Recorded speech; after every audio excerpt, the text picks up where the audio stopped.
সবকিছু ছবি তুলে ফেসবুকে দিতে হয় না, কিছু পার্সোনাল জিনিস থাকা লাগে, পার্সোনাল একটা area, personal space, personal life, personal charity, personal good deeds, এটা লাগবে আপনার।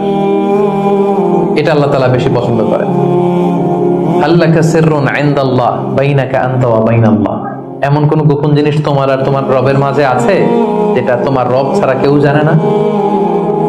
তোমার আর তোমার রবের মাঝে এরকম গোপন কোনো ডিলিংস আছে যেটা কেউ জানে না? জীবনে কখনো গোপন দান করছো যেটা কেউ দেখেনি? ওইটাই কাজে লাগবে। এজন্য ষষ্ঠ শ্রেণী হচ্ছে ওই ব্যক্তি যে গোপনে দান করে, সিক্রেট চ্যারিটি করে। গোপনে দান করতে রাজি আছেন তো সবাই? নট নেসেসারি যে খুব বিগ অ্যামাউন্ট লাগবে, 1 রিঙ্গিত, কয় রিঙ্গিত? ওইটার আল্লাহ পেলে পুষে উহুদ পাহাড়ের সমান উঁচু করে আপনার আমল নামায় ঢুকাই দিবে। কটা গেল? 7 নাম্বার হচ্ছে রাজুলুন যাকারাল্লাহ খালিয়ান ফাফাদাত আইনা, যে ব্যক্তি গোপনে আল্লাহর জিকির করে, আল্লাহকে স্মরণ করে আর চোখের পানি ছাড়ে।